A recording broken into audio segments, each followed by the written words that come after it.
नमस्कार सीताराम। तो फिर से हाजिर हो गया हूँ नया और एक वीडियो लेके। तो आज जिस वीडियो का रिएक्शन आप लोग तो वीडियो देख नहीं है, मैं क्या बताऊँ। तो वीडियो देखा कीजिए, मतलब वीडियो बनाता हूँ ना तो नहीं देखते तो बड़ा दुख होता है। तो वीडियो देखा कीजिए, नहीं देखेंगे तो भी मैं क्या कर सकता है ना। देखेंगे तो बहुत अच्छे, नहीं देखेंगे तो मैं क्या ही कर पाऊँगा, है ना। मैं कुछ तो कर नहीं पाऊँगा। ठीक है, तो चलिए, मेरा तो काम है रोज़ डेली एक एक वीडियो डालना। नहीं देखेंगे तो मैं तो कुछ कर नहीं पाऊँगा, मैं क्या करूँगा। आप लोगों का मर्ज़ी है, देखेंगे नहीं देखेंगे। तो आज जिस वीडियो का रिएक्शन देने वाला हूँ, उस वीडियो तो फिर कल मैंने जो स्वामी जो धर्म चैनल पर जो वीडियो अपलोड किया था ना, उसी चैनल का फिर से एक वीडियो लेकर आया हूँ। अभी अभी रिलीज़ हुआ, कुछ 1 घंटा ही हुआ है। वीडियो का नाम है शिव नटराज के महेश्वर सूत्र। तो मैं क्या कहता हूँ, ज़्यादा समय ना लेते हुए वीडियो को स्टार्ट कर देते हैं, ठीक है। 14 बार जब डमरू बजाया शिव ने, इस प्रकार 14 शिव सूत्रों का ये जाल और वर्णमाला प्रकट हुई और 14 ध्वनियों से व्याकरण भी यही शिव सूत्र का देन। नमस्कार, नमो नारायण। संस्कृत और सनातन। कोई आपसे पूछे कि संस्कृत भाषा का उदय कब हुआ, संस्कृत भाषा का व्याकरण किसने लिखा, संस्कृत भाषा कहां से आई, किसने उसकी रचना करी, तो आप क्या कहोगे? हमारे जितने संत महात्मा ये पीठाधीश्वर बैठते हैं व्यासपीठ के ऊपर, और जो ये बहुत कुछ कथा के माध्यम से बताते हैं, अगर वो संस्कृत के विषय में भी थोड़ा सा विषय अपने नए जनरेशन को बताएं तो मुझे लगता है कि युवाओं को पता चले कि हम किस विरासत से आए हैं। तो संस्कृत जो भाषा है वो भगवान शिव की कृपा से, इसमें जो स्वर है, नाद है, आज हम उसकी चर्चा करेंगे। हम आज बात करेंगे संस्कृत के महान व्याकरण मैंने भी जान पाणिनि की। वैसे तो आज की तारीख में कहा जाए कि पाणिनि जी का जन्म कब हुआ, तो बड़ा आश्चर्य आपको लगेगा कि ईसा पूर्व 4वीं से 6वीं शताब्दी, ईसा पूर्व, यानी ईसा का अब चल रहा है 2100 जो भी 2024, और उससे भी 400-500 साल पहले, मतलब 2400-2500 साल पहले पाणिनि जी का जन्म होता है।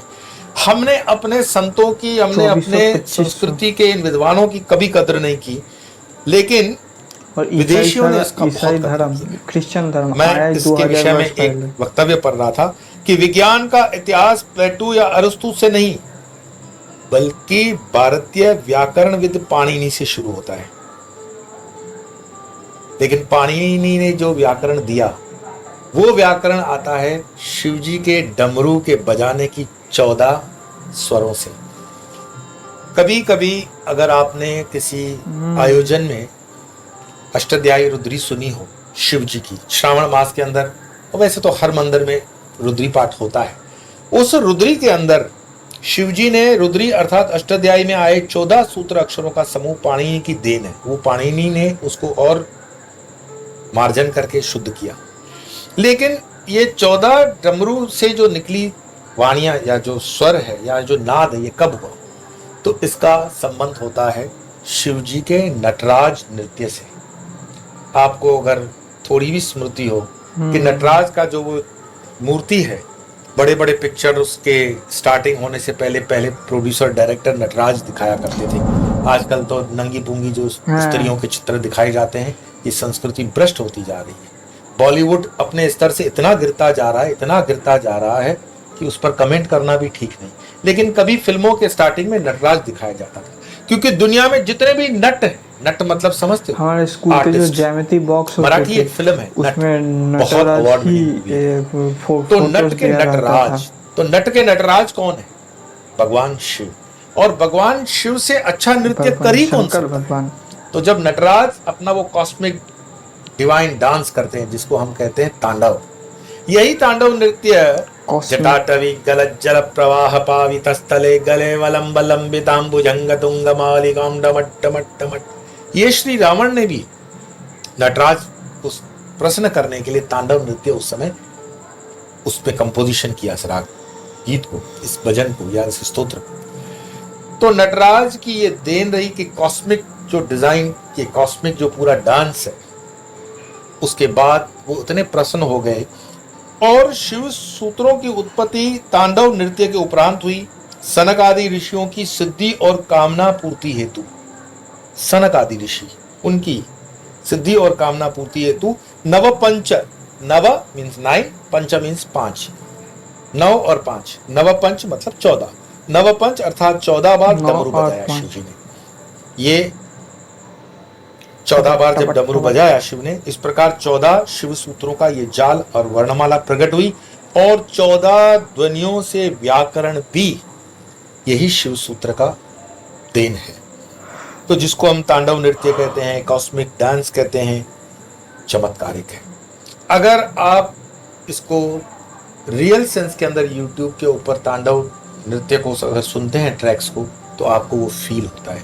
और ये जो 14 ध्वनियां हैं, मैं कहूंगा टीम से कि ये एक क्लिप लगा करके आपको पूरी स्क्रिप्ट भी बताएं कि वो 14 के 14 अक्षर क्या है, प्लस उसको गाने का तरीका क्या है, प्लस उसको सुनने से आपको क्या फील होता है। उसकी अलग अलग कई क्लिप्स यूट्यूब पे हो सकती हैं, पर इस क्लिप के माध्यम से आपको 14 ध्वनियों का कम से कम अंदाज आएगा।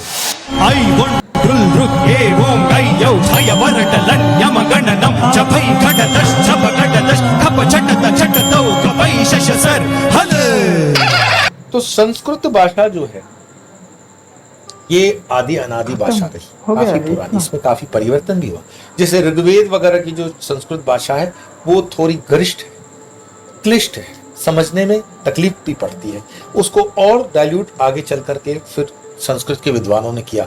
लेकिन पाणिनि जी के समय की अगर मैं बात करूं, मतलब 2400 या 500 साल पहले, इनका जन्म तब के अखंड भारत के पेशावर में होता है। बदकिस्मती से वो पेशावर अब पाकिस्तान में है और पाकिस्तानियों को ना तो अपने पूर्वजों पे गर्व है, ना अपनी संस्कृति पे गर्व है।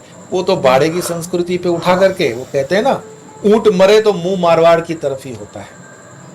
तो उनको लगता है कि वो आया 1400 वर्ष पहले, उससे पहले नहीं था मुस्लिम। इससे अच्छे तो इंडोनेशिया मलेशिया के मुस्लिम्स हैं जो आज भी मानते हैं कि वो आर्य संस्कृति की विरासत है। जिस दिन पाकिस्तानियों को, आम जनता को यह पता पड़ जाएगा कि वो एक बड़ी पूरी विरासत के वारिस है, पाणिनि जी का जहाँ जन्म हुआ हो पेशावर के आसपास, एक दूसरा भी उसमें है कि शायद हो सकता है वो पंजाब के भी आसपास, वो पंजाब पाकिस्तान के भी उसमें है। इस डमरू का, शिवजी के डमरू का जो ये नाद हम बजाते हैं, इसका बहुत वैज्ञानिक एक लाभ भी है। इसकी ध्वनि का न्यूरोलॉजिस्ट अगर वो उस पर रिसर्च करते हैं तो वो बताते हैं, ऑफ द रिकॉर्ड बताते हैं। एलोपैथी वाले ऑन द रिकॉर्ड तो बताएंगे ही नहीं। तो एलोपैथी में मेरे मित्र बताते हैं कि इस ध्वनि का माइंड के ऊपर बहुत असर पड़ता है। और अगर ये आप, जिसको मैंने कहा माहेश्वर सूत्र, ये 14 ध्वनियाँ जो आपने क्लिप में देखी, वो 14 ध्वनियाँ अगर आप गाने का प्रयास करते हो तो तोतली जबान में बोलने वाला जो बच्चा है उसकी जबान भी खुल जाए।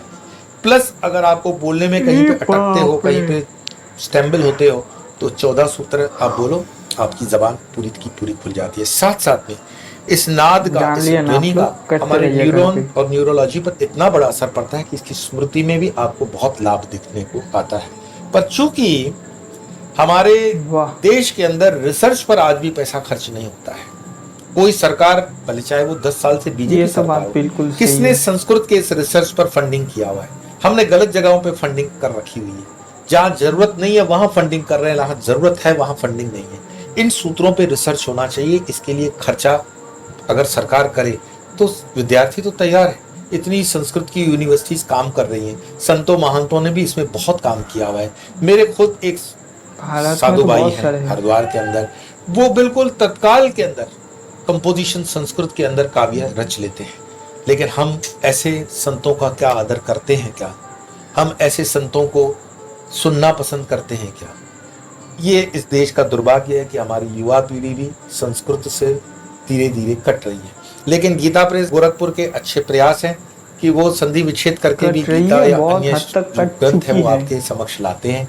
आपको उसको पढ़ना भी चाहिए। गीता पे मुझे याद आया, स्वामी और धर्म चैनल के ऊपर 2-2 श्लोक, हमारा प्रयास भी कि गीता घर घर पहुंचे, गीता का पाठ हमारे युवान करें, और बार बार ये चिल्ला चिल्ला कर जो मैं आपको कहता हूं जगाने के लिए कि कब उठोगे, ये नींद से जगने के लिए आपको कौन आएगा जगाने, स्वयं जगना पड़ेगा। कोई सरकार या कोई नीतियां इसका इंतजार मत करो, उठो और अपने गीता के अध्ययन में लगो। गीता तुम्हें सबल बनाती है, गीता तुम्हें जगाती है, गीता तुम्हें कमजोर नहीं करती है। गीता तुम्हें कहती है कि युद्ध के मैदान में हो, लड़ो। वो ये नहीं कहती है कि अहिंसा परमो धर्म, बैठ जाओ, नहीं तो कृष्ण भी बैठ जाते, अर्जुन को भी बिठा देते। महेश्वर सूत्र और उससे आगे है, यही 14 ध्वनियां मैं बताता हूं। ध्वनियों का अपना एक विज्ञान है। युद्ध करो इन्हीं कृष्णा। ध्वनियों को मैंने महसूस किया जब पिछले साल में कामाख्या मंदिर के अंदर था। तो कामाख्या में जो अंबुबाची मेला होता है, वो 3 दिन काशी के हमारे जो वॉलंटियर्स थे, उन्होंने ये डमरू पूरा का पूरा बजाया। और मैं कहूंगा टीम से कि वो भी एक क्लिप लगा दें कि उस डमरू के बजने से कामाख्या का क्या मंदिर का एक माहौल। मतलब भी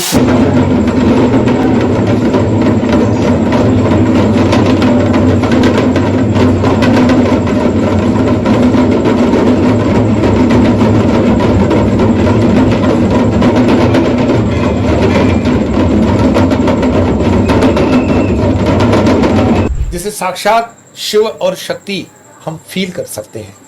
तो ये डमरू के उस आवाज की, ध्वनि की ताकत है। आजकल तो सब सिंथेसाइजर हो रहा है।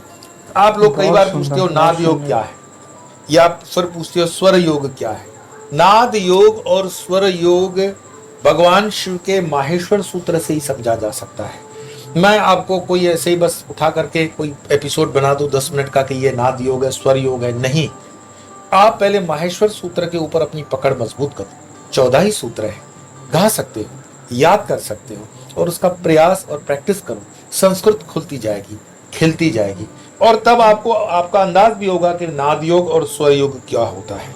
साथ साथ में मैं आपको कहूं कि भगवान नटराज की जो ये मूर्ति है, ये नटराज की मूर्ति हजारों साल, जब मोहन को दड़ो वगैरह की भी, हड़प्पा वगैरह की भी खुदाई होती है, तो उससे मिलते जुलते हमें ये इस तरह की मूर्तियां मिलती हैं। कहने का अर्थ ये हुआ कि नटराज का जो कंसेप्ट है, नटराज का जो कॉस्मिक डांस का जो कंसेप्ट है, ये बहुत पुराना और वेदोक्त समय का होगा। नटराज की स्तुति भी जो है, नटराज स्तुति जो है, सप्तसृष्टि तांडव रचयिता है, वो बहुत मेरे मन के करीब भी है। वैसे तो YouTube के ऊपर आपको संगीत से ये मिलती है। मैं चाहूँगा कि इस जो मैं गा रहा हूँ उसमें संगीत नहीं है, लेकिन शब्द के ऊपर अगर आप ध्यान देंगे तो आपको वो नटराज की स्तुति से नटराज क्या है वो समझ में आएगा। तो आज के एपिसोड में पाणिनि, माहेश्वर सूत्र और नटराज की स्तुति, तीनों चीजें आ जाती हैं। तो इसका आप लाभ ले रहे हैं। आइए ये नटराज स्तुति मैं आपको बताऊं। सत सृष्टि तांडव रचयिता नटराज राज नमो नमः। हे आद्य गुरु शंकर पिता, हे आद्य गुरु शंकर पिता, नटराज राज नमो नमः। गंभीर नाद मृदंगना, धबके उरे ब्रह्मांडना, नित होत नाद प्रचंडना, नटराज राज नमो नमः।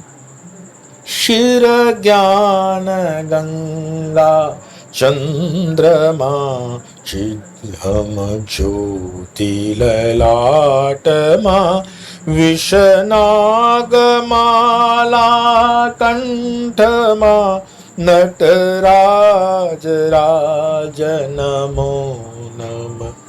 तव शक्ति वामांगे स्थिता, हे चंद्रिका अपराजिता, चहुवेद गाए संहिता, नटराज राज नमो नमः।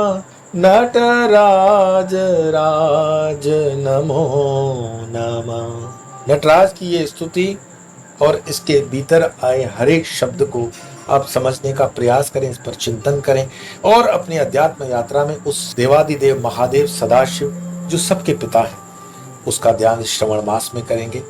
ऐसे ही विनय, ऐसी ही प्रार्थना के साथ आज इतना ही, फिर मिलेंगे, तब तक के लिए नमो।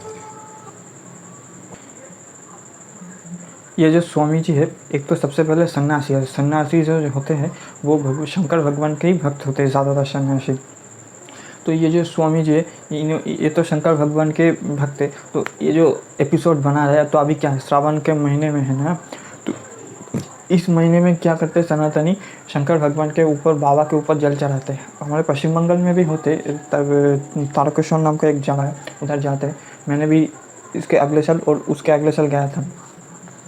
तो क्या हुआ, ये जो शिव नटराज, सोच, एक तो सबसे पहले वो जो नटराज है ना, उसके वो तो मैंने आपको वो थोड़ी देर पहले बताया ना, पहले मैं जब स्कूल में था ना, छोटा जब था, स्कूल में जब था, तो हमारे जो गणित के जो एक जो ज्यामिति बॉक्स होते थे ना, तो उसमें नटराज की वो जो स्टैचू है ना वो होती थी। तो बहुत सुंदर होता था। और मुझे पहले मुझे नहीं पता था कि वो जो नटराज की वो जो स्टैचू है वो जो है वो शंकर भगवान है, वो मुझे नहीं पता था। ये स्वामी जी की वीडियो से मुझे पता चला। दूसरी बात है कि स्वामी जी ने जो बोला, जो बच्चे जो बोल नहीं सकता वो अगर थोड़ा थोड़ा बोलने की कोशिश करे, इस स्तुति को गाना चालू करे, तो वो बोलना चालू कर देंगे। तो ये मुझे पहली बार पता चला। तो आप में से घर में अगर कोई है तो ये ऐसा कर सकता है। तीसरी बात मैं क्या बोलता हूँ, ये जो स्वामी जी ने जो गाया ना, बहुत सुंदर हृदय से जो गाया, मेरा हृदय भर गया, बहुत सुंदर गाया। तो आज चलिए, आज की इस वीडियो में हम लोग विदाई लेते हैं। मिलेंगे आप लोगों से नेक्स्ट वीडियो में, तब तक के लिए सीताराम।